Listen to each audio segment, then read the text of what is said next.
Bom, vamos lá, vamos começar nossa 10ª live. Ao som de nada mais, nada menos do que Money. Boa noite, boa noite. Vamos esperar o pessoal chegar aí. E entrando. Daqui a pouco eu já chamo o nosso convidado. Olha, já vamos chamar logo, né? Vamos começar já. Chamar nosso convidado.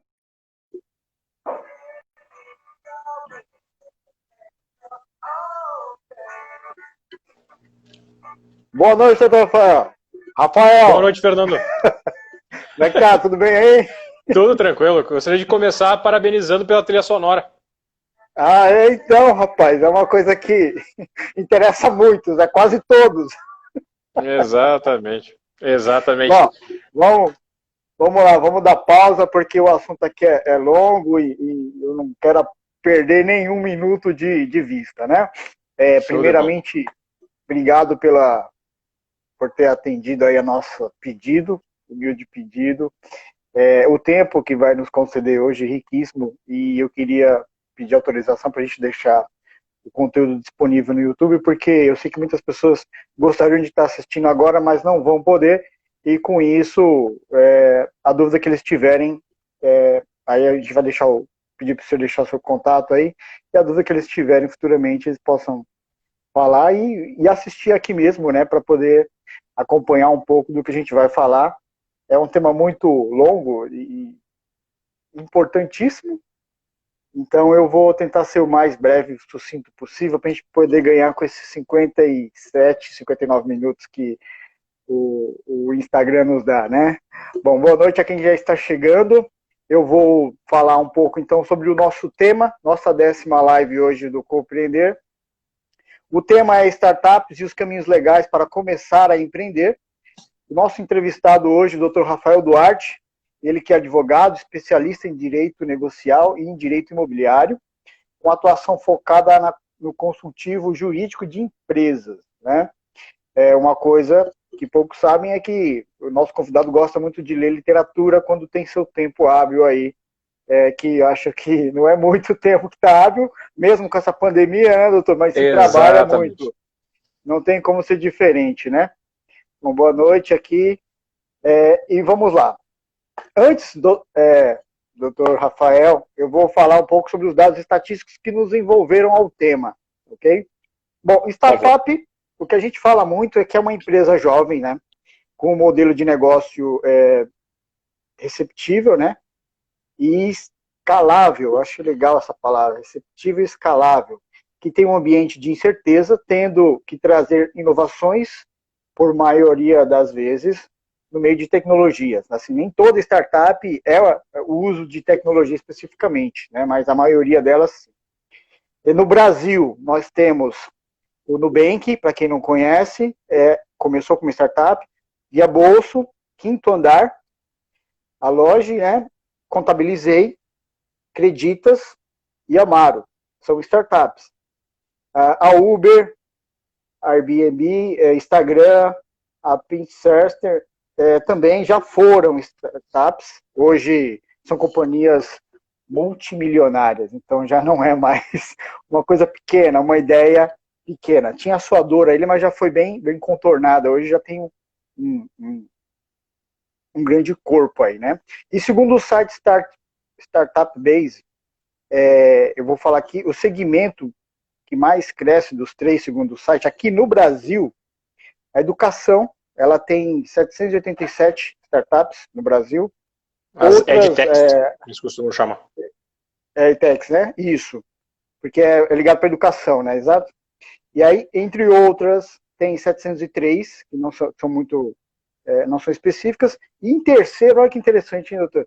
Terceiro tem finanças, né? Finanças com 535 startups aqui no Brasil. Por estado, os 3 estados maiores que possuem startups, mesmo por ser uma empresa, vamos colocar um segmento digital, mas ela tem que ter um ponto físico, não é isso? Uhum. E até por isso nossa conversa hoje também. São Paulo domina, né? Está em primeiro lugar com 3.852 startups. Minas Gerais fica em segundo, com 1.172, e o Rio Grande do Sul com 931. Por cidade, as startups São Paulo também fica em primeiro lugar, com 2.672 startups. Em segundo lugar está o Rio de Janeiro, com 707. E em terceiro lugar, Belo Horizonte, com 604. O público-alvo que eles trabalham mais é o B2B, né, que é a abreviação a expressão em inglês que é Business to Business, em que a tradução livre significa de empresa para empresa. Então, esse negócio já fica mais de empresa para empresa. O modelo de receita é mais o SaaS, né, que em inglês é Software as a Service, é o serviço através de um software. Hoje ele está com 2.243. E em segundo lugar está o Marketplace, com espaço de compra e venda dos produtos na internet, com 1.059, aqui no Brasil. A fase, eu achei legal isso aqui, porque é até interessante mais para a gente falar sobre o tema hoje. Fora de operação, então tá fora de operação. Aqui ele não especificou se fechou, mas eu acredito que tenha se fechado, né? Porque está falando fora de operação e entendo que foi aberta. Fora de operação, nós temos 2.076. Em tração, que tração é o último momento da startup, né, virar uma empresa consolidada, é o último momento, ela está em 2.036. E operação no Brasil nós temos 1.740. Mas engraçado que fora de operação está maior do que em tração, né? Que coisa engraçada. Ou seja, o segmento de startup também tem essa questão de, mesmo sendo considerado como uma empresa, você quebra. Então você tem um número maior de startups fechando do que abertas hoje. Legal. E aí, vamos então, já falei bastante sobre essa dado estatístico, que é baseado nisso que a gente vai fazer bastante pergunta aqui hoje e tentar interagir com o pessoal. Vamos para a pergunta. Doutor, qual que é a importância, né, da formalização da startup no início? Desde o início, né? Eu tenho uma ideia, eu identifiquei que eu tenho uma dor, que eu atendo uma necessidade, e falei, vou trabalhar isso aqui por meio de startups, né, como eu falei no começo, uma coisa rápida, acessível e que eu não vá ter custo com o crescimento dela. Então eu tenho uma ideia, eu não vou ter um custo para ela expandir. Como é que eu vejo isso? Como é que é a ideia? E principalmente, o que diferencia hoje, né, de você ter uma ideia de inovação para trazer para uma startup para uma empresa? Como é que eu sei que isso é melhor para uma startup e não para uma empresa, ou vice-versa? Perfeito. Eu gostaria de começar, Fernando, agradecendo imensamente o convite, dizer que eu fico muito feliz em poder trocar essa ideia e de falar de um tema que para mim é muito caro, que é poder trazer e quebrar alguns preconceitos, que a gente tem muito essa ideia, ainda cultivada no Brasil, de que a atuação advocatícia, a atuação da consultoria jurídica, ela fica muito vinculada a um problema. Só que, na verdade, a abordagem mais moderna dos advogados que atuam no segmento empresarial, principalmente, é ver como um mecanismo para tu evitar problemas. É tu conseguir antecipar problemas que são problemas repetidos, que acontecem com diversas empresas, e tentar fazer com que a tua história como empreendedor não trilhe esse mesmo caminho de problemas que outros empreendedores também passaram. E muitas vezes fizeram com que a empresa simplesmente não conseguisse superar esses problemas e acabasse morrendo desde o início. Então, como isso acontece muito, acaba sendo muito importante abordar esse assunto e poder vir conversar contigo sobre isso. Então, eu fico muito feliz. E aí, para ir exatamente no ponto que tu comentaste, é o seguinte. A gente tem um grande problema no Brasil, que é a informalidade. Tá? A gente sabe que a informalidade ela se espraia para diversos aspectos. No mundo das startups, a gente tem mecanismos diferentes de conseguir ditar as regras do jogo. Por que a formalização lato sensu, numa perspectiva de tu colocar as coisas em papel ou tu colocar as coisas na internet, porque na verdade a gente hoje em dia com assinatura digital e tudo, mas formalizar é que a gente consegue deixar... E hoje em dia, na verdade, inclusive nós temos startups que atuam especificamente com a parte documental, que é de armazenamento de documentos, que é um serviço extremamente importante, principalmente para serviços de saúde, para hospitais, com prontuários médicos, tudo para tu poder fazer esse armazenamento. Inclusive tem resolução do Conselho Federal de Medicina sobre isso. Mas o que eu quero dizer é o seguinte, meu foco, para conseguir demonstrar para ti agora, Fernando, é a questão de que quando tu tem uma ideia e tu junta outros profissionais que têm a mesma ideia de desenvolver, aquilo vai nascer muito pequeno. Só que aquilo pode crescer de uma forma absurda, e isso é um dos grandes diferenciais da startup. Se a ideia é boa, se ela consegue atender a uma dor do mercado, ou até uma coisa que tu mencionaste que é muito interessante. Às vezes as startups, elas não atendem uma dor do mercado. Elas praticamente criam uma dor do que o mercado nem sabia que tinha. Verdade. Então elas criam uma demanda porque elas criam um fato novo. Elas criam um competitive edge, que é um negócio que praticamente cria um novo mercado. E a partir daquela criação de um novo mercado, tudo aquilo que mais ou menos competia com aquele segmento se torna absolutamente obsoleto. Pega, por exemplo, o caso que tu deste da Uber. A Uber criou um problema de mercado. Aí depois surgiu o Cabify, surgiram outras empresas para tentar competir com ela. Por quê? Porque ela simplesmente disse, olha, a gente vai criar uma outra alternativa, isso aqui é do zero. A gente vai tornar totalmente esquecido o sistema usual de transporte individual de passageiros, e aí outras empresas vão surgir, porque o mercado é gigantesco. Aí o que eu quero dizer é o seguinte, porque nesse contexto, mesmo que a empresa esteja ainda numa fase de ideação, que é o que a gente costuma falar quando a empresa está simplesmente, as pessoas sentaram, tiveram uma ideia e ainda estão validando essa ideia. É o quê? É antes de tu conseguir efetivamente começar a chegar num MVP, que é o produto mínimo viável, tu pode ter uma ideia boa. E aí vocês vão conversar sobre essa ideia boa, vocês vão procurar mentoria com profissionais especializados em modelagem de negócio, inclusive com advogados, que também podem te dar essa mentoria na parte jurídica. E aí, nessa fase inicial, quando começar a surgir alguma coisa, é muito importante que tu já tenha uma definição de regras entre eles. Porque pode acontecer que entre em litígio, e aí aquela ideia que pode crescer não tem regras. E se tu não tiver regras, um pode sair e levar o conhecimento que ele trouxe lá para dentro. Ele pode registrar a marca só para ele. Então tu tem vários problemas que podem surgir que fazem com que aquela ideia que nasceu boa e que nasceu de todos possa ser roubada ou monopolizada por um deles. Então assim tu coloca tudo muito claro. E aí, antes mesmo da formalização, a gente tem a figura do memorando de entendimentos, que é um instrumento formal, é escrito, só que ele não necessariamente vai ser levado para a junta. Então tu pode ainda estar numa fase de que todo mundo é pessoa física, mas tu tem a possibilidade de deixar as regras do jogo muito claras, desde o início. Aí, tu chega numa fase... Pode falar, desculpa, Fernando, pode continuar. Não, pode falar, conclua. Não, é só para deixar claro que... Você levantou esse dado, porque foi interessante, porque a gente realmente tem essa... Vamos colocar que é uma coisa herdada de... Pô, vou procurar um advogado quando o negócio tá feio. Não, agora, olha, até nos filmes, né, doutor? A pessoa, olha, procura ter advogado. Pô, só essa hora aparece advogado como o salvador da pátria ou causador de alguma coisa. Né? E a gente só vê o advogado como aquele momento crucial da nossa vida, tanto pessoal quanto profissional de empresa. E aí tem um dado estatístico que eu levantei sobre essa questão do contrato e sociedade, e a gente tem que realmente... ver essa questão legal e um profissional para fazer isso. Por quê? Porque no contrato de sociedade assinado, de acordo com o site Pequenas Empresas e Grandes Negócios, 77% das startups não tem nenhum contrato de sociedade assinado. Olha que loucura, 77%, né, não tem um contrato assinado. Né? E aí o que pode acontecer com relação a isso? Como o senhor colocou, né? Eu entro com uma ideia... Joãozinho entra com outro, lá na frente a gente discute, não dá certo, e eu trago o negócio pro meu lado, pego Maria do ônus e não ficou nada documentado de quem teria o direito, de quem não teria. A gente faz uma coisa meio que no fio do bigode, só que a gente sabe que lá na frente não tem muita gente, depois o cara faz a barba, não tem mais bigode, não. Já era o fio do bigode. A gente ainda deixa a barba para manter, né? Mas pra quem não usa barba, eu já falo, bicho, eu não uso barba não. Esquece que comigo não tem no fio de bigode. Não tá no papel. É isso aí mesmo. Tchau. É isso aí. Então, isso é um caso crucial. E eu imagino que o senhor deva ter deparado com um caso em que próprios funcionários, que eu acho que é intrínseco fazer isso, e você colocar o contrato de fidelidade, de repente, né? Porque o funcionário ali, ele vai ter acesso a coisas que são chaves, né? Peças chaves que ele não pode simplesmente sair falando. Se ele fala, abre, o concorrente abraça, né? Então, muitas empresas falham também nisso, né, doutor? Essa questão de eu tenho a ideia e não fidelizar os envolvidos, né?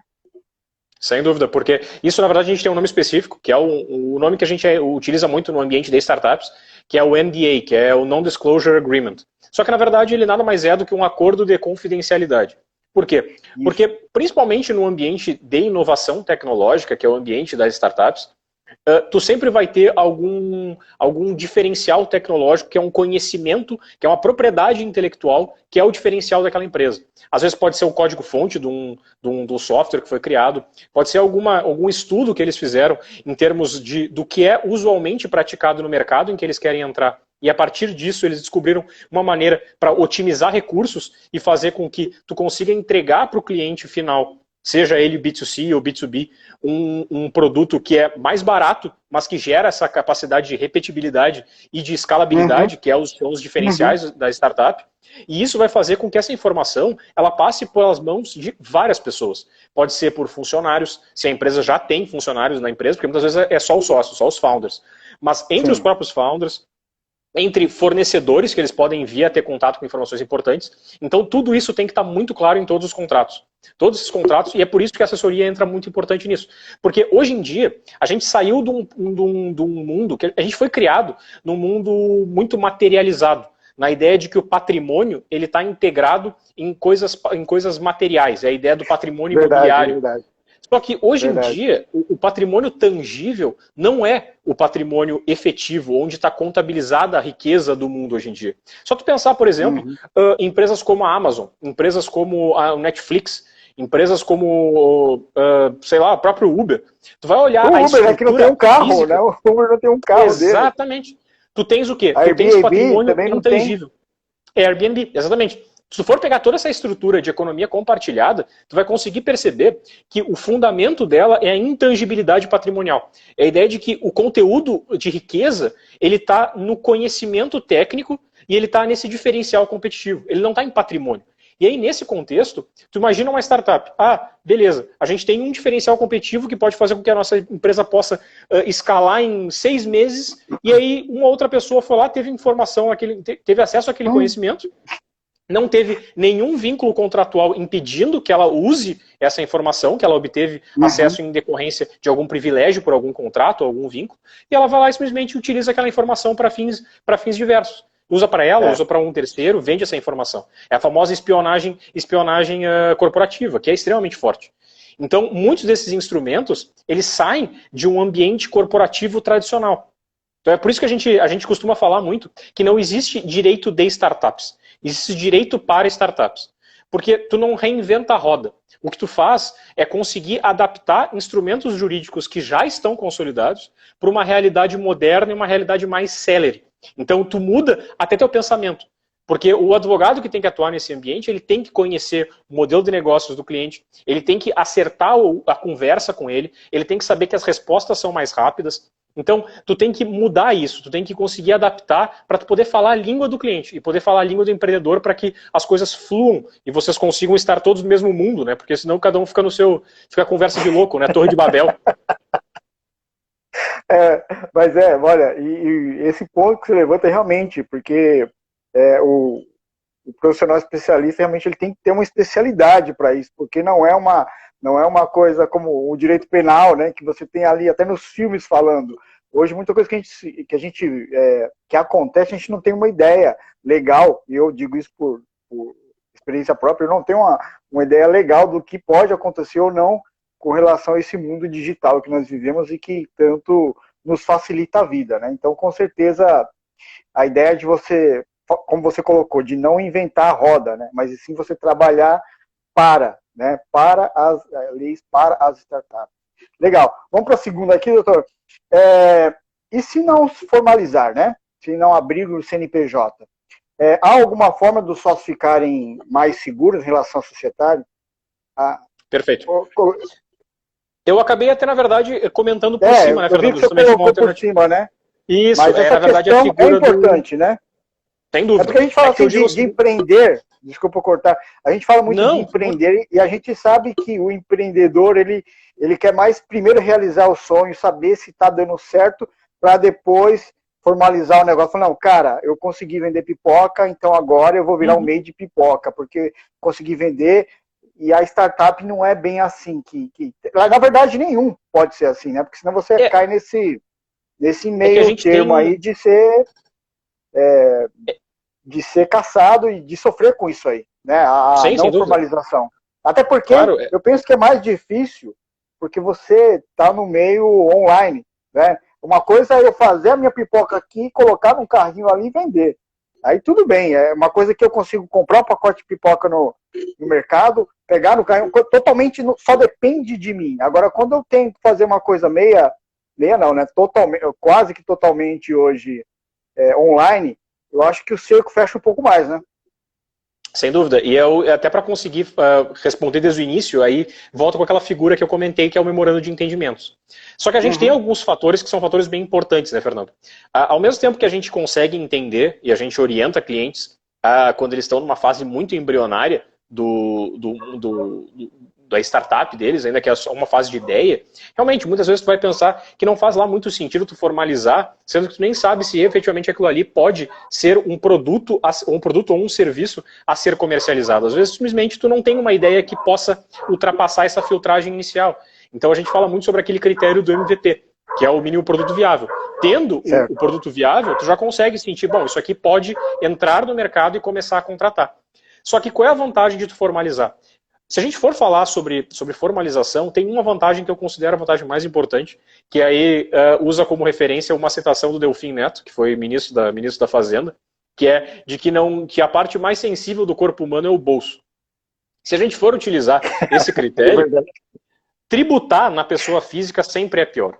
A partir do momento que tu começar a faturar e que tu começar a celebrar contratos com clientes, tu fazeres isso na pessoa física dos sócios, primeiro que ele vai gerar um problema muito grande, que é um problema de confusão patrimonial.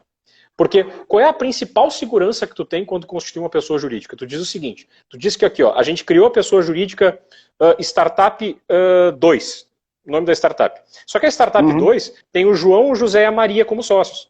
Se vocês não criarem a pessoa jurídica, o que tu tem é uma mistura de toda a vida desses 3 sócios com o que a empresa estiver fazendo, porque a empresa não existe ainda. Se tu constitui ela, o que tu faz? Tu cria uma linha divisória, uma linha imaginária, mas ela é essencial, para dizer o quê? Tudo que a empresa aqui, tudo que a empresa estiver respondendo aqui, estiver celebrando de contratos, estiver assumindo de obrigações, é dela, não é dos sócios. Os sócios, eles estão vinculados a isso por estarem dentro da sociedade.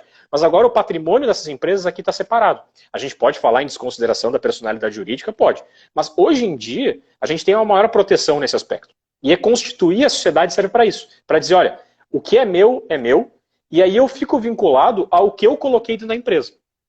Essa é a limitação da minha responsabilidade. E isso dá mais segurança. Porque pensa no seguinte, Fernando, pensa na ideia de, por exemplo, sócios que são casados. E aí tu tá lá te obrigando com clientes e daqui a pouco tu tá misturando o teu patrimônio com a empresa, com o do teu cônjuge. Tu não quer fazer isso. Ninguém quer fazer isso porque tu começa a criar uma sociedade com 10 pessoas. E tu não quer uma sociedade com 10 pessoas, tu quer uma sociedade com 3. Aí daqui a pouco tá entrando os filhos dos outros. E tudo isso é uma questão que tem que ser regulamentada. Às vezes eu encontro, às vezes chegam clientes falando assim, eu já fui consultado por clientes para conseguir, revisa para mim, por favor, um contrato social que eu estou prestes a assinar. Aí às vezes tu vai ver, o contrato social tem 2, 3 páginas. Para teres uma noção, o contrato social mais diminuto que eu consegui fazer para um cliente que precisava muito, que era muito metódico na questão de, não, vamos reduzir para 10 páginas. Eu fiz em 10 páginas, foi uma sofrência. Nossa. Porque não dá. Porque é muita coisa que tu tem que regulamentar, entendeu, Fernando? Se tu não regulamenta, tu perde o controle. Perde o controle. A gente realmente não imagina algumas situações que virão a acontecer, mas quando acontece, você vai consultar no contrato, mas onde está isso no contrato? Não está, só tem 7 cláusulas ali, com endereço, o valor, e acabou, né? E eu vou te dizer, Fernando, tem uma coisa que é muito importante, que foi uma coisa que tu comentaste sobre a ideia de que não vai dar nada, comigo não vai acontecer. É muito interessante porque isso aí tem um aspecto que é até extrajurídico, um aspecto psicológico. Que aí a gente tem tendência a superestimar as nossas particularidades e tem uma tendência a subestimar o quão mundanos e quão comuns são os problemas que a gente pode passar. Então o que significa? 3 pessoas se unem, são 3 sócios, e eles pensam o seguinte, olha, tudo bem, meu pai já passou por um problema quando ele tinha uma sociedade, o meu tio já passou, um amigo mais velho que eu tenho já passou, mas comigo não vai acontecer. Comigo não vai acontecer, porque eu e meus sócios, a gente se dá muito bem. E é verdade, pode ser que aconteça. Só que a gente não tem controle sobre o futuro, entendeu, Fernando? A gente não tem controle. E a formalização, ela serve para quê? Ela serve para tu trabalhar com o pior dos cenários possíveis. Quando tu trabalha com um dos piores cenários possíveis, tu consegue fazer uma alocação de riscos muito clara. Tu diz para os sócios, tu quer arranjar confusão, tu quer brigar, tu quer pegar e definir que tu vai sair da sociedade ou tu vai fazer o seguinte, as regras são essas. E tu já coloca as cartas na mesa desde o início. Fica tudo muito transparente. E as pessoas elas vão participar do jogo de empreender sabendo dos riscos. Se tu não sabe os riscos, como é que tu sabe definir como é que tu vai agir em relação àquilo, entende? Então é muito importante tu ter essa definição prévia. Não, com certeza isso aí é muito esclarecedor, porque faz com que ações futuras, né, sejam bem repensadas, né? Eu acho que isso aí para a Constituição societária é fundamental. Isso deveria existir para o casamento, né? Deixar claro as coisas, como podem acontecer. Exatamente. A gente só pensa, não, eu amo, vamos amar e acabou. Não, tem que deixar uma coisa... o pacto antinupcial. Acho que tem que ter umas 30 páginas do casamento, no mínimo. É isso aí. Não é verdade? Louça. Né? Olha, João de quarta-feira é o futebol, né? Então, não tem jeito. Mas a gente só fala lá, fulano, filho de ciclano, casou com Deltrano, acabou, Deltrano, filho, acabou. Tá numa folha só. Meu Deus do céu, que coisa horrível. Precisava de um advogado fazer isso. Exatamente, Bom, exatamente. Brincadeiras à parte, a gente sabe que é brincadeira, né? Mas acontece. Não, a gente fala assim, eu dou risada um pouco, porque fica aquele merchando meio cômico. Mas a gente sabe que muita coisa vinculada a essa falta de clareza, né? E até porque não termos legais, isso influencia na hora da separação também, né? A gente está levando essa questão para a empresa, mas se a gente for ver o âmbito pessoal também, não diferencia, né, doutor? As coisas vão acontecendo, a gente vai adquirindo bens e na hora de separar, não, mas você fez isso, mas fez aquilo está escondido, está no nome de não sei quem, e fica aquela coisa desagradável, né, bem desgastante, que é uma separação. E aí, levando isso para a empresa, por que não, né? Por que não levando isso para a empresa? Aquele desgaste. Vocês tinham um sonho junto e aquela coisa foi mal quista, mal colocada, não tinha, só viu o advogado. Eu acho que eu vou levar essa sacada, né, hoje. Levou o advogado só pro final. A gente só pensa no advogado pro final. Tem um engraçado que tem um educador financeiro, Roberto Navarro, e ele fala muito na história de vida dele, de que ele perdeu muito dinheiro, muito mesmo, ele faliu, na verdade. Ele fala que ele faliu por quê? Porque ele queria economizar com uma venda de um contrato, e ele falou, não, é muito caro para o advogado só ler o contrato, é muito caro. Cara, esse muito caro custou milhões pro cara. Ele falou, cara, eu fali porque eu não paguei o advogado para ver se o contrato estava correto. E aí eu falei, não, eu vou pegar, vou fazer eu mesmo, fiz. No final, os caras conseguiram contornar a situação e eu fiquei com um prejuízo aí eu não lembro agora o número, eu sei que foram milhões. E a gente, quando ele falou assim, eu falei, caramba, que impressionante. E é bem isso, né? Essa formalização é essencial que você tenha uma visão legal, um âmbito legal para tudo que vai se fazer. Legal. Vamos para a próxima, que nosso tempo está voando aqui. Além do contrato social, né, a gente tinha comentado, há outros contratos que podem ser formados pelos sócios para deixar as regras de gestão mais claras. A gente já entrou nesse tópico, mas só o contrato basta ou não? A gente pode formalizar isso alguma coisa mais eficaz? Só para a gente explicar, porque daí eu vou começar desde o início, tá, Fernando, que eu acho que fica um pouco mais claro. A gente fala muito em contrato social, por quê? Porque o contrato social, ele é o instrumento societário da sociedade limitada. A sociedade limitada, ela é o modelo mais simples e o modelo mais barato que nós temos, e ele é suficiente para gerar essa segregação patrimonial entre o patrimônio do sócio e o patrimônio da pessoa jurídica. Então, a imensa maioria das startups na fase inicial, ela é uma sociedade limitada. Só que se porventura ela subir e conseguir escalar, ela tende a abrir capital. O que significa abrir capital? Na prática, abrir capital é transformar uma sociedade limitada numa sociedade anônima, que é a sociedade que vai emitir ações em vez de cotas. E aí, se a gente for partir do ambiente do contrato social, é que o contrato social ele é um instrumento base daquela empresa. Para tu conseguir constituir juridicamente uma sociedade limitada, tu precisa ter um contrato social, esse contrato social precisa ter a assinatura dos sócios e precisa ser levado a registro na junta comercial. A partir do momento que tu registrar esse contrato na junta comercial, aquela empresa começa a existir. E a partir dali tu pode obter teu cadastro para CNPJ, tu pode conseguir fazer enquadramento tributário para recolher, se amoldando ao simples, simples, se for possível, ou escolher outro regime que tu fores adotar. Então, isso é o que ganha publicidade, ou seja, o teu contrato social ele vai ser levado a registro, então qualquer pessoa que quiser saber quais são as regras daqueles sócios, daquela sociedade, ela vai ter acesso. Só que às vezes tu tens algumas disposições que são, que a gente chama no direito de questões interna corporis, ou seja, questões que são de interesse dos sócios e que não há muito interesse em abrir publicidade para esses dados. Então o que tu faz? Tu pega e tu cria um outro instrumento, que é um instrumento interno, que é o chamado acordo de sócios, ou acordo de cotistas, que também é esse outro nome. Então, às vezes tu vai fazer o seguinte, tu pode ter 3 sócios, digamos, na sociedade. E nas startups é muito comum isso, que para evitar que tu precise contratar pessoas de fora, tu busca profissionais que tenham backgrounds diferentes. Então, às vezes, tu vai ter um sócio que é um sócio desenvolvedor, tu vai ter um outro sócio que é um sócio comercial, e tu pode ter um outro sócio que é um sócio financeiro, tá?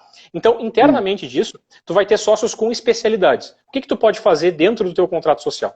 Tu pode criar, dentro do teu acordo de cotistas, tu pode criar uma estrutura para delimitar como que as decisões vão ser tomadas dentro da sociedade. Mesmo que tu não abra essas informações para terceiros, tu vai ter internamente dizendo, bom, daqui a pouco, alguma decisão envolvendo matéria financeira, como o sócio B é o sócio especializado nessa área, ele vai ter, por exemplo, o poder de veto. Ele pode vetar uma decisão, dizendo porque como ele tem conhecimento diferenciado sobre aquilo, o voto dele valeria mais. E aí tu cria uma estrutura interna que permite que, além disso, tu possa resolver até problemas. Tu cria mecanismos de resolução de conflitos, por exemplo, mediação. Tu já pode identificar quem é que vai vir para participar desses diálogos para resolver problemas. Porque tudo isso, a gente entra no mesmo ambiente, Fernando, que é a ideia do advogado. Por atuar nesse segmento, ele vê problemas diariamente. A gente toda hora é convocado para resolver problemas de empresas que estão passando por conflitos. Quando tu vê empresas passando por conflitos e tu encontra acordos firmados entre eles que não prevêem as soluções para esses conflitos, o que passa na tua cabeça? Tchê, eu vou ter que resolver isso para meus clientes. Então, tu traz contigo toda essa experiência acumulada com clientes que te procuraram tardiamente. Às vezes o cliente te busca com a empresa já constituída, com todos os acordos firmados e o problema já instaurado. E aí o que tu faz? Tu tem que utilizar os mecanismos que estão à mão. E muitas vezes esses mecanismos são mecanismos padronizados. E aí não tem solução. A solução é diálogo. E a gente sabe, né, Fernando? Diálogo, quando as pessoas não se entendem, não é a mesma coisa que nada. É palavras ao vento. Então tu simplesmente fica nessa briga que a bola vem para cá. E aí, basicamente, nesse meio tempo, pode ser que o patrimônio da empresa se dilapide, tudo aquilo que eles construíram junto começa a ficar defasado, a empresa vai perdendo dinheiro, vai perdendo oportunidades, perde muito capital imagético, porque muitas vezes os sócios começam a entrar em litígio e terceiros tomam conhecimento e perdem confiança naquela empresa. Então, a gente vem com toda essa experiência de ver o que pode dar errado. E a partir do que pode dar errado, a gente tenta evitar que dê errado. Porque o caminho é aquela coisa, a gente só consegue chegar. Uma frase que é do Lewis Carroll, né? Que é do Alice nos Países Maravilhas. Se a gente não sabe para onde a gente quer ir, todos os caminhos servem. Se tu sabe para onde tu quer ir, tu consegue limpar o caminho. E tu consegue antecipar o teu trajeto e ir acertando todos os passos que tu tem que dar para chegar lá na frente. E o advogado te ajuda nisso, por quê? Porque ele vai conseguir ditar todas as regras para chegar lá onde vocês querem chegar. E chegar lá na frente para uma startup pode ser fazer daquilo uma empresa que possa durar para 100 anos, pode ser que seja uma empresa que consiga escalar um monte e os sócios possam ter um exit, que é basicamente vender para as suas cotas para um investidor com um baita de um ágio, ganhando um monte de dinheiro para poder investir em outra empresa. Tem várias alternativas, mas todo o caminho é um caminho de sucesso. Ninguém entra num empreendimento e opta por correr riscos sem ter o objetivo de fazer sucesso, de ganhar dinheiro. É isso que as pessoas querem quando vou empreender. E a maneira de tu fazer isso, fazer com segurança, é seguir o caminho certinho. E ter alguém para te segurar na mão e te dizer, olha, vamos por aqui, porque aqui é mais seguro e aqui é mais tranquilo, e a gente vai evitar que dê problemas dentro do possível. E é isso que a gente faz. Então é muito importante ter essa contribuição. Eu acho legal quando você falou da frase de Alice no País das Maravilhas, que você fala que se você não sabe o que você quer, qualquer caminho serve.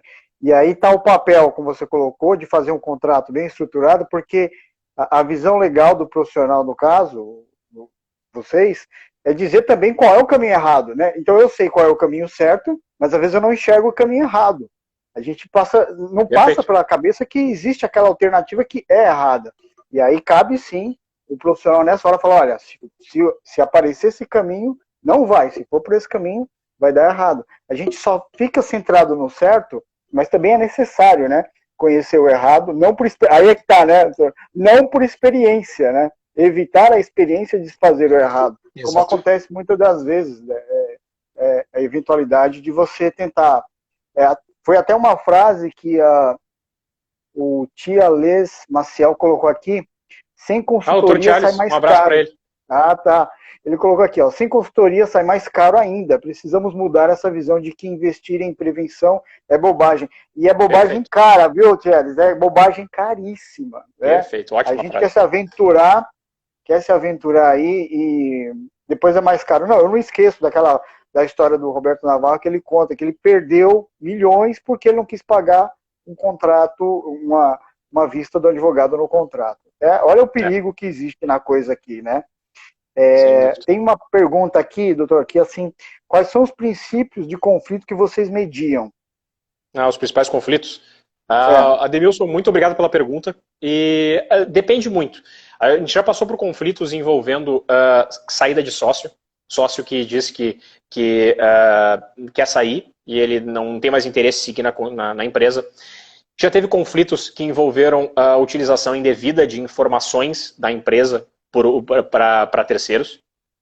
Já teve situações de sócios celebrando contratos ou utilizando todo o patrimônio da empresa para fins que não correspondiam ao interesse final da empresa, ou seja, para uma predestinação ilícita dos poderes que ele ostentava. Já teve conflitos envolvendo questões administrativas, a definição do valor que vai ser pago eventualmente numa sessão de cotas, porque às vezes o sócio quer sair, ele quer receber um valor. Isso também o contrato social deve regulamentar. Como que vai funcionar a saída de sócios? O que acontece se, por exemplo, um sócio falece, os herdeiros entram na empresa? Como é que tu paga, se eles não entram na empresa, como é que os herdeiros vão receber o valor das cotas do herdeiro? Se tu não fizer isso, tudo isso vai pela lei. E pela lei, muitas vezes isso não corresponde à vontade dos sócios. Quanto mais coisa tu conseguir colocar dentro do contrato social, mais customizado fica aquela empresa. E mais customizadas ficam as regras. E aí tu consegue modular tudo o que vai acontecer em todos esses infortúnios da vida, e os infortúnios da vida são da vida da pessoa física e da pessoa jurídica, porque podem acontecer, a gente antecipa esses problemas e acha uma maneira de lidar. Agora, a questão da mediação de conflitos, ela é muito pontual, ela é uma questão de tu chegar e tu utilizar os instrumentos que tu tem, e tu mostrar para o cliente quais são as alternativas que surgem. Eu sou defensor da ideia de que uma ótima decisão é sempre pior do que um péssimo acordo, entendeu? Porque, principalmente no Brasil, em que nós temos rotineiramente decisões judiciais que são as chamadas vitórias de pirro, né? É uma decisão para ti que vem 10 anos depois e que deixa todo mundo insatisfeito. Chega atrasada, chega insatisfatória e todo mundo sai triste. Entende? Então, eu acho que passar por compreender a atuação do advogado numa fase preventiva é também parar de ver o advogado como o profissional que protocola a petição inicial e contestação no foro. O advogado ele tem um conhecimento técnico jurídico. E esse conhecimento técnico jurídico, ele pode ser utilizado em qualquer momento. E eu digo, o consultivo, ele é muito mais em conta pro advogado e muito mais em conta pro cliente. Porque por que às vezes sai muito caro contratar um advogado para um processo? Porque o advogado ele não sabe quanto tempo ele vai ficar. Às vezes tu tem um processo com o cliente que dá para resolver em 2 anos. Daqui a pouco o processo te dura 6, 7, 8, 10 anos. Daqui a pouco o processo o advogado morre e tem que passar para outro advogado o processo. Entende? Porque tu não consegue quantificar isso. Então ele sai, pro advogado sai muito barato e pro cliente sai muito caro. Agora, se tu conseguir antecipar isso, tu consegue modular. Então, são coisas que são essenciais, tu conseguir mudar esse mindset das pessoas, essa percepção das pessoas em relação ao aconselhamento e à consultoria jurídica. Doutor, agora uma pergunta para quem está nos assistindo ou vai nos assistir depois nas outras redes. O que acontece, por exemplo, eu tenho uma empresa e eu fiz o meu contrato ali, peguei lá no Google, baixei, só mudei meu CPF, meu nome, meu endereço, e taquei, fui lá, já faz o copia e cola lá, vai no cartório, reconhece só a assinatura, acabou, beleza. Cara, mas já está com 3 anos isso. existe o processo para poder legalizar isso melhor, de repente chegar para você e falar, olha, eu estou com um contrato aqui, eu consigo fazer um adendo, eu consigo regularizar isso, isso é possível hoje ou não? O cara vai ter que fechar, vamos ser bem crus com isso, né? O cara vai ter que cancelar o contrato, refazer, ou ele consegue fazer um adendo para poder deixar ela de uma forma, como a gente está colocando, mais segura, mais precisa e mais entendida. Tu queres dizer com um contrato assinado, mas não registrado, é isso? Não, a empresa já está abrindo, tá? Eu já tenho CNPJ, já estou até tirando nota. Tá. Mas o meu contrato é aquele de 3 folhas, sabe? O contratinho rapidinho, de 3 folhas. Eu consigo melhorar isso ou não? Qual que é a situação que a gente passa? Vamos supor que o cara está nos vendo aqui agora e ele vai querer agora, pô, deixa eu dar uma olhada como é que está meu contrato. Aí eu vi que tá simples, está sucinto e que eu estou prevendo algumas coisas que não estão no contrato. Eu consigo recorrer a um profissional para que ele possa me auxiliar com relação a isso? É um adendo que se chama para fazer esse trabalho? Perfeito, Fernando. Isso, na verdade, vou ser bem sincero contigo, é um produto que a gente acaba sendo demandado com uma certa frequência, porque muitas vezes as empresas elas têm pressa para se formalizar, para poderem obter finalmente o CNPJ e poder efetivamente começar a celebrar contratos na pessoa jurídica. Só que essas regras não são delimitadas porque muitas vezes é um contrato padrão, pega o padrão da junta, 3, 4 páginas, pum, fechou. Só que, à medida que a coisa vai indo, muitas vezes começa a ter um pouco mais de entrada de capital e a empresa sente, bom, daqui a pouco a gente está precisando de um suporte um pouco mais rígido. A gente precisa ter alguém para nos pegar pegar na nossa mão e nos dar um caminho mais seguro.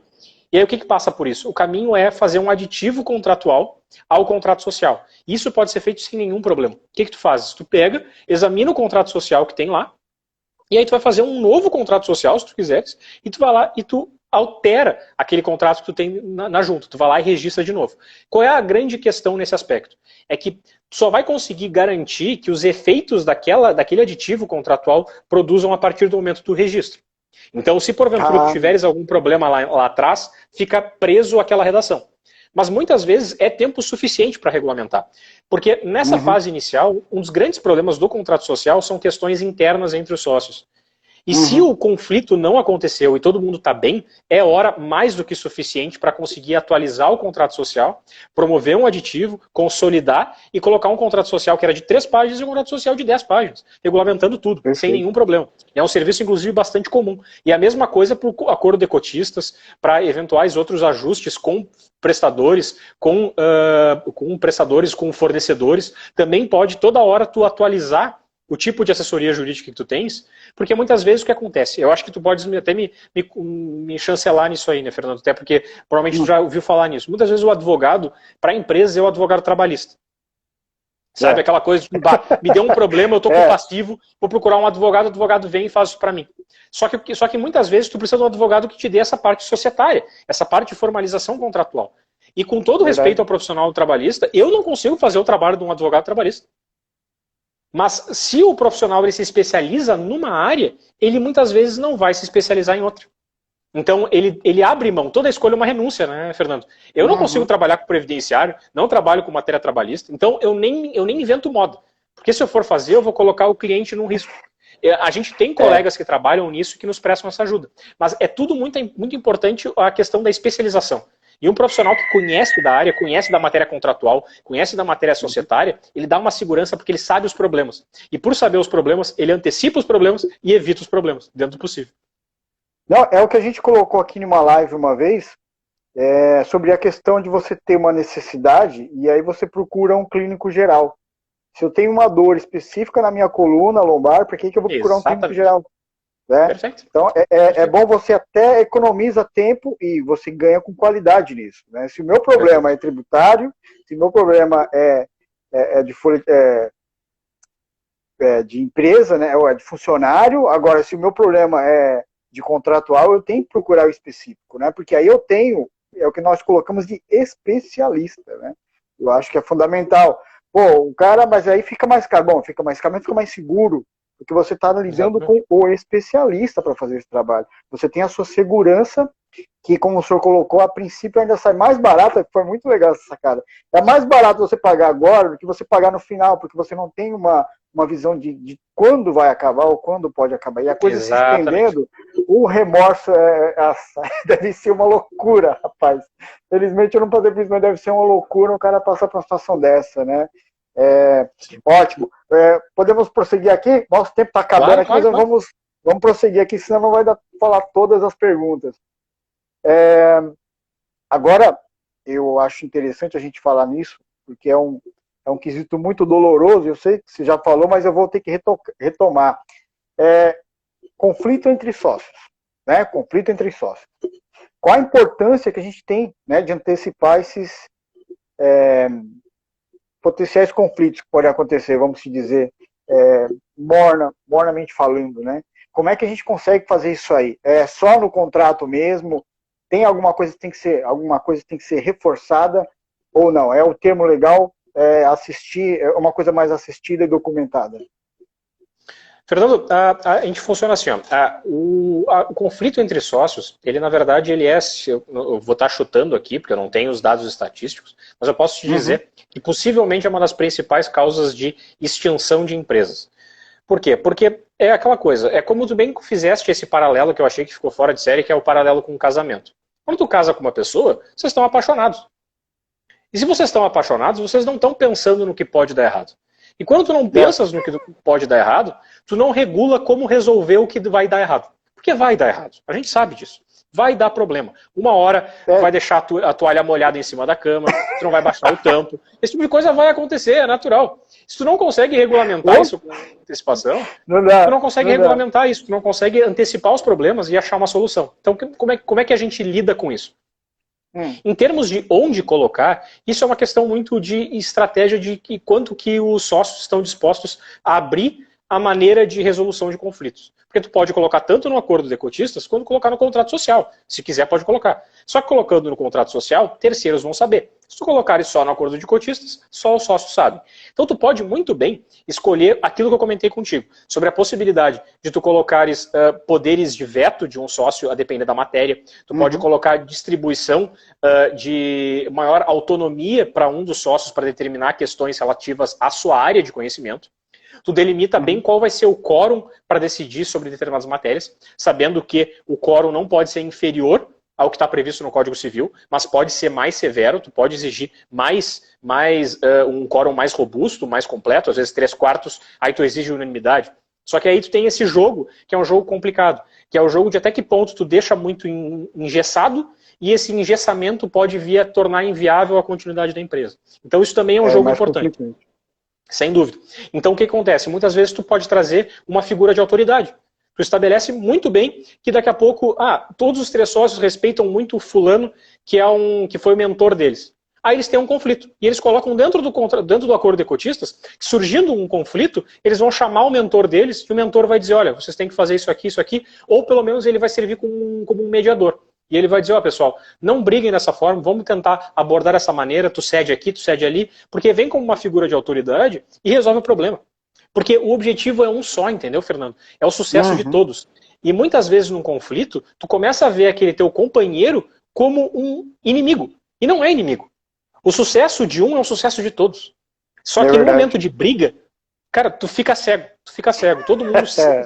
Todo mundo é super racional no momento da paz. Começou o problema, todo mundo fica irracional. Isso é um problema. E tu precisa de alguém para vir, e muitas vezes pode ser o próprio advogado. O próprio advogado pode participar no momento desse e dizer, pessoal, eu estou aqui para ajudar vocês. Para ser o frio e racional na hora, né? Exatamente. Porque tá todo mundo à flor da pele ali. Mas a gente começa a ver a questão de equilíbrio, tem que ser realmente uma pessoa que esteja fora do ciclo. Exatamente. Né? Fora do é a visão panorâmica. Tá é isso aí. Exatamente. Perfeito. Mais uma aqui, doutor. O papel dos incubadores de startups aqui, né? Que são instituições públicas e privadas, né? Que é ajudar as startups quando elas estão nascendo e desenvolvendo melhor, né? Por meio de sua infraestrutura e administração, né? E também por mentorias, né? Perfeito. Mas o que acontece? Vale lembrar que essas incubadoras de startups, elas não investem dinheiro. Elas não investem dinheiro para as startups. E qual que é o erro que as startups têm, né, de não conseguirem, assim, financeiramente dar certo? Né? A gente vê o termo legal, é só questão de número mesmo? Olha, eu vou começar pela questão das incubadoras. A gente tem uma vantagem que eu considero uma vantagem estrutural muito grande com as incubadoras, Fernando, que eu vejo o seguinte. A gente tem um histórico brasileiro de uma espécie de segmentação entre a academia e o mercado. E por que as incubadoras eu vejo como um ambiente muito, muito, muito profícuo para essa finalidade? É pelo fato de que quase todas as incubadoras que nós temos, elas estão localizadas em ambientes acadêmicos. Então, tu consegue criar um ambiente em que tu vai formar profissionais dentro do ambiente acadêmico, mas formando-os com uma inclinação pró-mercado. Para daqui a pouco ter uma ideia que poderia gerar um artigo, gerar um mestrado, gerar um doutorado e gerar um pós-doutorado e ficar nesse ambiente que se retroalimenta, e colocar a partir dali um viés de, bom, eu vou utilizar todo esse conhecimento que eu acumulei para criar um produto ou um serviço diferenciado e colocá-lo para o mercado. E aquele ambiente, tu pode fazer com que aquilo ganhe um retorno absurdo. E é um retorno não só para os profissionais, mas um retorno coletivo. A gente sabe, como aquilo que eu comentei para ti antes, Fernando, a gente tem, hoje o patrimônio é todo intangível. É patrimônio intelectual, é criação. Não é tocável, nem tudo é tocável. Não. E não dá. Mentes brilhantes na academia brasileira. E muitas vezes esse ambiente da academia que se retroalimenta, sem uma destinação para o mercado, acaba gerando, às vezes, uma perda enorme de pessoas fantásticas que podem gerar. E aí, nesse ambiente, a gente volta para a questão de como que as incubadoras se relacionam com as startups. Elas oferecem esse ambiente físico e um ambiente intelectual para conseguir trocar ideias e, muitas vezes, um ganho que eu acho fora de série, que é o ganho de networking. Porque como elas são incubadas, por exemplo, vamos pegar universidades aqui no Rio Grande do Sul, na PUC, na Unicinos, tu vai colocar lá dentro, às vezes tu tem 40, 50, 60, 80 startups lá dentro. E muitas vezes o trabalho que uma faz, oferece para outra. E fica esse ambiente de trocas recíprocas. E isso gera um ganho muito grande.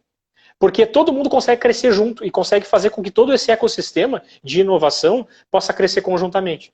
E em relação às razões pelas quais não dá certo, eu vou te dizer, eu vou ter que te dar a verdade, Fernando. As razões pelas quais uma startup não dá certo são as mesmas razões pelas quais uma empresa tradicional não dá certo. Nossa. Mesma coisa. Por quê? Porque uma startup é uma empresa. Antes de tudo, ela é uma empresa. Qual é o diferencial de uma startup para uma empresa tradicional? É que ela tem aqueles requisitos que são requisitos muito comuns de repetibilidade e escalabilidade. Só que eu te digo o seguinte, na minha percepção, como profissional que atua tanto para startups quanto para empresas tradicionais, com foco especial para startups, é que o objetivo que a empresa deve ter, que um empreendedor deve ter, é criar um modelo de negócios que seja sustentável, que permita que ele consiga fazer com que o negócio dele se desenvolva e que ele possa ganhar mais do que perde. Essa é a ideia. Se ele vai escalar ou não, isso é um outro detalhe. Porque todo mundo a gente fica com esse papo de eu quero ser o novo unicórnio, eu quero ser a zebra. Só que isso não é necessariamente relevante. Se tu conseguir fazer uma empresa que é sustentável, que consegue entrar no mercado, vender o seu produto e o seu serviço e atrair mercado para si e crescer de uma forma sustentável, de uma forma orgânica, de uma forma saudável, ela vai ser uma empresa que se sustenta, que se mantém e que vai gerar retorno para os seus empreendedores. E pode permitir investimento de terceiros e assim vai. Essa é a ideia que faça sucesso. Se vai ser uma startup ou não vai ser, isso é uma outra questão. Mas o importante é que o modelo seja um modelo sustentável. E é uma tendência, né, doutor, de que a startup, com o passar do tempo e do fluxo, ela deixa de ser uma startup para migrar para uma empresa, na verdade. Se a gente for ver, ela tem um prazo, né, de validade, vamos dizer. É porque acontece, a gente tem o ciclo, que muitas vezes a gente tem as rodadas de investimento, né? A gente fala sobre a ideia de que muitas vezes aceleradoras ou venture capitals vão participar desse momento de querer aportar recursos para fazer a empresa crescer e atingir um outro nível. E muitas vezes a empresa abre capital e etc. E pode acabar acontecendo de ter esse crescimento astronômico. Só que o fato de tu não teres um crescimento astronômico não quer dizer que tu és mal sucedido. É justamente sobre isso. É a questão de daqui a pouco tu tem uma ideia muito boa, só que essa ideia muito boa não preenche os requisitos para uma startup. Mas ela pode ser uma empresa tradicional muito bem sucedida. Só que a diferença de uma empresa tradicional para startup é que esse crescimento não é um crescimento estratosférico. Ele é um crescimento que pode ser um crescimento contínuo, pode ser um crescimento saudável, mas em vez de ele fazer uma curva assim, ele faz uma curva assim. Só que às vezes é mais saudável tu conseguir crescer nessa linha e fazer com que essa linha siga crescendo do que tu fazer assim e de repente tu atinge um platô ou tu cai. Porque não tinha sustentáculo, entendeu? É verdade. É o grande mal do platô aí, né? Doutor, obrigado. Nosso tempo está acabando aqui. Na verdade, estou estourando o tempo. Eu só queria que o senhor fechasse aí para nós, como eu sempre peço, uma frase, baseado no que a gente conversou, para eu colocar amanhã nas nossas mídias. E agradecer pelo seu tempo, né? A disponibilidade. Novamente, esse vídeo vai ficar disponível aí no YouTube, mas também aqui no Instagram. Então, quem puder ver. E antes disso, deixe o contato para as pessoas que tiverem interesse, quiserem realmente rever o seu contrato, entrar em contato com o senhor, pode me colocar aí para nós. Perfeito. Como é que a gente Fernando, faz para falar com você? Tá, comigo é o meu Instagram é Rafael Duarte ADV. Rafael Duarte ADV.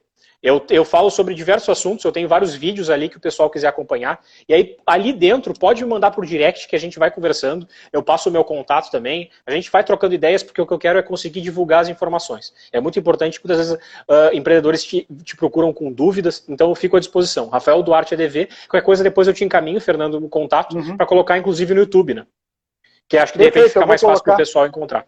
Tá? Perfeito, eu vou colocar o seu contato na postagem da frase. Pode ser? Perfeito. Então eu vou colocar a frase aqui. Para tiverem dúvidas. Perfeito. Para passar. Então tá. Então aqui eu vou colocar a frase que a gente tinha separado já, que é a atividade empreendedora, ela exige, além de criatividade, planejamento e organização. Assim, a melhor estratégia é trilhar o caminho mais seguro e transparente, tanto nas relações com terceiros, quanto nas relações entre os sócios. E o que eu queria ressaltar, Fernando, agora para fechar, é o seguinte: de todos os problemas que a gente passou na pandemia e todos os males, a gente tem que encontrar pelo menos um copo meio cheio. E o copo meio cheio que eu consegui descobrir nesse ambiente é que no ambiente de startups, as distâncias geográficas perderam toda a relevância. A gente está tendo contato de startups de outros estados, de gente do Pará, gente do Centro-Oeste, gente de São Paulo, Minas. Então, o que eu quero dizer é que a vantagem nesse ambiente é que tu não precisa ficar limitado ao teu estado, à tua cidade. Hoje em dia, a distância com o isolamento social que a gente tem de um cliente que está a 500 metros é a mesma que a gente está de um cliente que está a 400, 500 quilômetros, porque a gente não pode entrar em contato pessoalmente, então vai fazer por videoconferência. Então, todos esses mecanismos a gente vai usando. Então, o que eu digo é que, independentemente da localidade da pessoa que estiver nos acompanhando, a possibilidade de acompanhar e de dar essa assessoria é independentemente da localidade do estado, porque a gente está à disposição e pode prestar toda a assessoria perfeitamente, independentemente do estado que a pessoa tiver. Mesmo eu estando aqui na bota do Brasil, né, no Rio Grande do Sul, a gente está perto. Mas na tem internet, como a gente tá falar, perto tem de todo como mundo. assessorar, né? Isso não é uma Sem desculpa. dúvida. Tem como falar, tem como assessorar. Perfeito. Sem dúvida. Doutor, eu vou chamar o nosso comentarista agora para a gente fazer o final aqui. Agradeço novamente pelo seu tempo, pela sua disponibilidade, tá? Eu que agradeço, Fernando. Porém, vai ficar gravado essa live, tá? Você pode assistir novamente aqui, tá bom? E entre em contato se tiver com dúvida, entre em contato com o nosso doutor aqui, tá bom? Forte abraço, doutor. Valeu, Fernando. Muito obrigado e um grande abraço. Vamos chamar agora nosso querido Neto Schnepper para fazer o comentário correndo, porque o tempo voou. É muita conversa. Tinha um monte de pergunta aqui ainda, mas infelizmente não deu. É pergunta demais, o tema é importantíssimo, né? De falar. Fala, Schnepper! E aí? Ô, Fernando, show de bola, live. Cara, parabéns, desculpa, hein? tá acabando o tempo aqui. Eu acabei estourando no nosso tempo, era para ter chamado você um pouco mais. Quanto tempo eu tenho? Você tem 2 minutos. Então vamos lá, deixa eu te falar. Fala aí. Tudo que o doutor falou é muito relevante, mas algumas coisas que eu queria destacar. É bom ver um jovem que fala bem, cara. De fato, né? É show de bola. De fato. E assim, fala do que entende. E quando ele falou agora que a distância geográfica perdeu relevância, e isso está sendo positivo para mim, por exemplo. É porque mesmo? a gente consegue ter amizade com o doutor. Por exemplo, a gente está tendo amizade com o doutor Rafael Duarte, com o Sérgio Milhos. Uhum. A distância que havia para o Rio Grande do Sul para São Paulo, ela não existe. Então isso é importante. As coisas que ele falou, interessante, da gente pensar numa startup e ter a visão do profissional, do advogado, não subestimar os problemas que podemos ter, as regras para saber os riscos, o papel do advogado atualmente, que toda escolha é uma renúncia, isso que ele falou. É verdade. E também, quando ele fala que startup é uma empresa, eu acho isso fabuloso ele falar isso. Né? É uma empresa que precisa ser bem gerida, tem suas diferenciais, mas é uma empresa que precisa, daí ele colocou, ela precisa vender, atrair mercado de forma orgânica, e ela precisa ter um modelo sustentável. Perfeito. Olha, Meu querido, o nosso tempo está acabando, nós temos 15 segundos. perfeito. Eu queria agradecer aí o seu tempo, agradecer novamente o doutor Eduardo. E amanhã, né? Você tem 10 segundos. Amanhã nós temos. Amanhã não. Amanhã? Não. Minto. Amanhã eu Sexta-feira. tô com